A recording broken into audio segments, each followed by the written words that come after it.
आसकरण जी नाम के एक व्यक्ति थे। उनके ठाकुर जी का नाम श्री राधा मोहन जी था। ये आठों पहर अपने ठाकुर जी की सेवा में रहते थे। श्री राधा मोहन जी आसकरण के आराध्य देव थे। आसकरण जी ने एक चौकीदार को पूजा गृह के बाहर सेवा में लगाया था और उसे आदेश दिया कि कोई उनकी सेवा में विघ्न न डाले। उनका रोज 4 घंटे की सेवा करने का नियम था।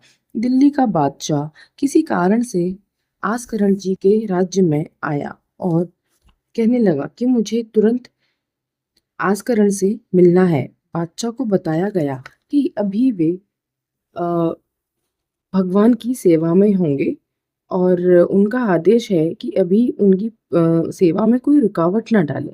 बादशाह ने किसी की नहीं मानी। बादशाह ने गुस्से में सेनापति को आदेश दिया कि आस्करण को दंड दिया जाएगा, परंतु आस्करण जी तक किसी ने सूचना नहीं पहुंचाई, क्योंकि आस्करण जी की ने ना तो वो शिकार खेलते थे, ना किसी को दंड देते थे। वह केवल भगवत सेवा, नाम जप और नाम कीर्तन करते थे। पूरे नगर को सारी सुविधाएं देते थे। सबके घरों में ठाकुर सेवा होती थी। किसी को भी जरूरत होती किसी भी चीज की तो वह दरबार से आकर लेकर जाता। लेकिन बादशाह के आदेश से हड़कंप मच गया। सेनापति ने बादशाह से हाथ जोड़कर प्रार्थना की कि आप समझने की कोशिश करें, हम आपके सेवक हैं। बादशाह ने किसी की न सुनी। वे खुद अंदर जाकर देखते हैं तो आस्करण जी की सेवा पूरी होने वाली है। वे ठाकुर जी को दंडवत प्रणाम कर रहे थे, लेकिन आस्करण जी के ने पीछे मुड़कर नहीं देखा। वे अपनी नियम पूरा कर रहे थे।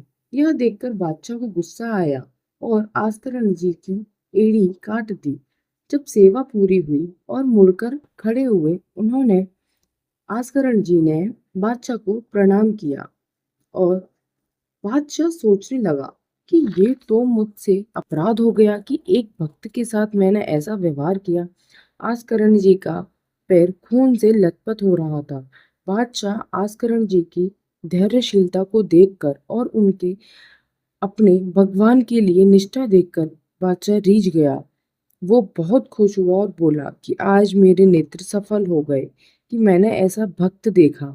बादशाह ने जब बैठकर आस्करण जी के संग भक्ति के विषय में बात की तो उसके आंसू बहने लगे। बादशाह आस्करण जी के पैरों में पट्टी बांधी और अपने आदेश से मुक्त किया। एक बार आस्करण जी को तेज बुखार आ गया। इतने कष्ट में ठाकुर जी की सेवा नहीं कर पा रहे थे। उन्हें चिंता होने लगी कि अब ठाकुर जी की सेवा कैसे होगी। भगवान ने अपने एक सेवक को आदेश दिया कि आस्करण जी को चरणामृत पिला दो, वे ठीक हो जाएंगे। सेवक ने रात्रि में जाकर आस्करण जी को चरणामृत पिला दिया और उनके शरीर का रोग नष्ट हो गया और वे स्वस्थ होकर सुबह सेवा में चले गए।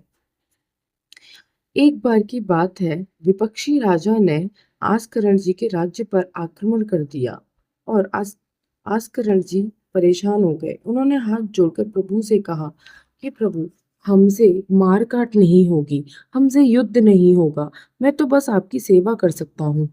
अगले ही पल उन्हें महसूस हुआ कि मैं राजा हूँ तो प्रजा की रक्षा करना मेरा कर्तव्य है। उन्होंने अपनी सेना के साथ कीर्तन करते हुए युद्ध के लिए चले गए। वहां युद्ध भूमि में दोनों पक्ष खड़े हैं। तभी अचानक शत्रु पक्ष के ऊपर बड़े बड़े ओले गिरने लगे। वहां आस्करण जी के पक्ष में बस हल्की सी वर्षा हो रही थी। इतने बड़े बड़े ओले पड़े कि शत्रु पक्ष भाग गया। युद्ध करने की आवश्यकता ही नहीं पड़ी और विपक्षी राजा आस्करण जी के चरणों में गिरकर माफी मांगने लगा। राधे राधे।